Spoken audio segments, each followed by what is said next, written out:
प्यारे बच्चों, मैं पिछली कक्षा में मैंने आपको रसायन विज्ञान प्रथम पुस्तक कक्षा 11 के लिए पढ़ाया था, जिसमें मैंने 2 टॉपिक बताए थे आपको, रसायन विज्ञान का महत्व और द्रव्य की प्रकृति।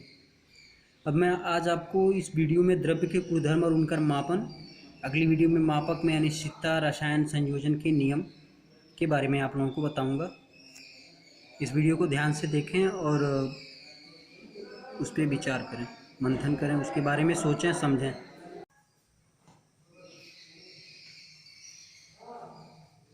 हेलो स्टूडेंट,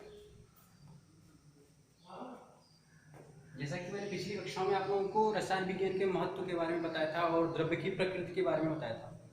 आज मैं आप लोगों को द्रव्य के गुणधर्म और उसके मापन के बारे में बताऊंगा। तो सबसे पहले आते हैं द्रव्य का गुणधर्म।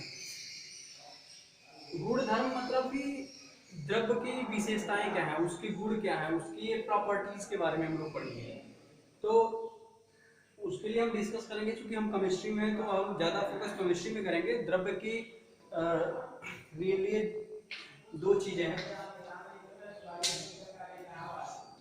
एक है इसका भौतिक गुणधर्म,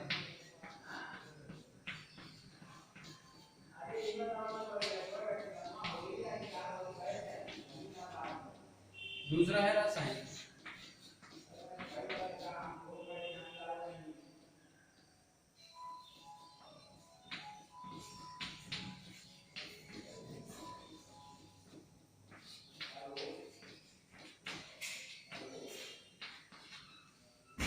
भौतिक गुणधर्म, भौतिक में हमने आपको एक लेक्चर में बताया था कि किसी भी पदार्थ की भौतिक अवस्था, जैसे उसका आकार क्या है, उसका रूप कैसा है, लंबाई क्या है, उसकी मोटाई क्या है, कैसा दिखने में कैसा है, रंग कैसा है, वो चीजें उसके भौतिक गुणधर्म के अंतर्गत आते हैं। ठीक है। रासायनिक गुणधर्म पदार्थ का एक तरह से ये मान लीजिए, अगर वो इटेबल है, मतलब कि खाद्य पदार्थ है, तो उसका स्वाद कैसा है, वो भी उसका कसैला है, नमकीन है, मीठा है, ये उसके रासायनिक गुणधर्म में आएगा।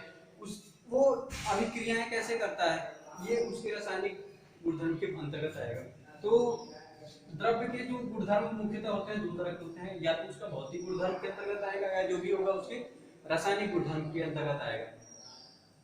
नेक्स्ट आता है मापन। मापन के लिए जैसे आपको फिजिक्स में पढ़ाया जाएगा कि किसी भी राशि का मापन कैसे किया जाएगा, उनकी इकाइयां क्या होती हैं, यूनिट क्या होता है, उनका मात्रक क्या होता है।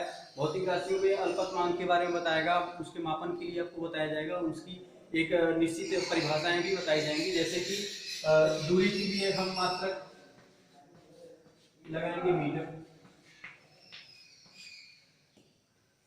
समय के लिए यूज किया जाएगा सेकेंड,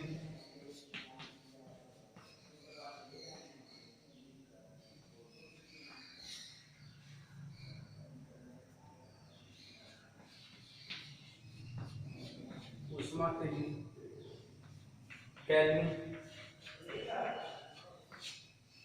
पदार्थ की मात्रा के लिए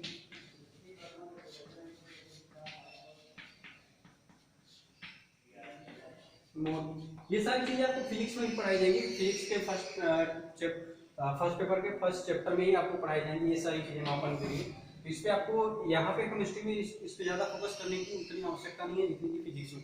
तो अब आते हैं हम नेक्स्ट टॉपिक पे, आपको बताते हैं।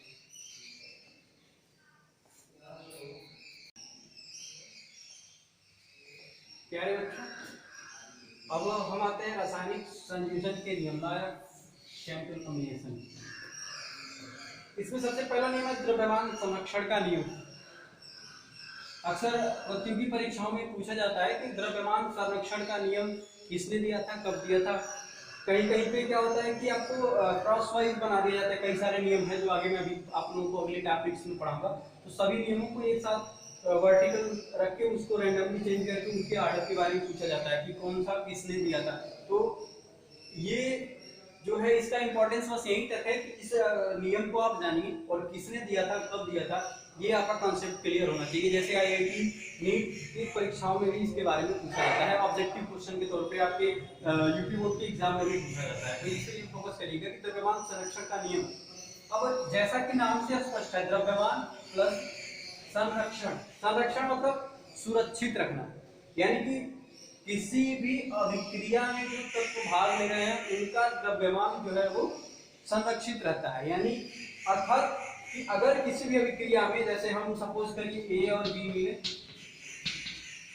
अपना प्रोडक्ट बना लिए C+B, तो ये नहीं है कि ये इनका जो द्रव्यमान था वो नष्ट होके घट गया या बढ़ गया, यानी कि इनका जो द्रव्यमान है वो सुरक्षित रहता है, बस उनका रूप परिवर्तन हो जाता है। यानी कि रासायनिक अभिक्रिया के दौरान जो अभिकारक हैं उनके द्रव्यमान में कोई परिवर्तन नहीं आता है, उनका रूप बदल जाता है। हो सकता है ए की मात्रा और बी की मात्रा हो, तो सी की मात्रा और डी की मात्रा अलग अलग हो, लेकिन इसका और इसका कॉम्बिनेशन हमेशा क्या होगा, इक्वल होगा, एक बराबर आएगा। यह द्रव्यमान संरक्षण का नियम, अर्थात द्रव्य को न तो उत्पन्न किया जा सकता है और न ही नष्ट किया जा सकता है, उसका एक रूप से दूसरे रूप में परिवर्तन निश्चित है, लेकिन उसे न हम बना सकते हैं और न ही उसे नष्ट कर सकते हैं। ये है द्रव्यमान संरक्षण का नियम। इसको दिया था लेवासिये ने सन 1789। तो ये आप ध्यान रखिएगा, हमें इस टॉपिक में बस ये याद रखना है कि द्रव्यमान संरक्षण का नियम है क्या। ये याद रहे कि किसी भी अभिक्रिया में जो तत्व भाग ले रहे हैं वो नष्ट नहीं होते हैं, रूप परिवर्तन हो जाता है, दूसरे प्रोडक्ट में चेंज हो जाते हैं, अर्थात कि द्रव्य को न तो उत्पन्न किया जा सकता है न ही नष्ट किया जा सकता है। It means matter neither can be created nor destroyed.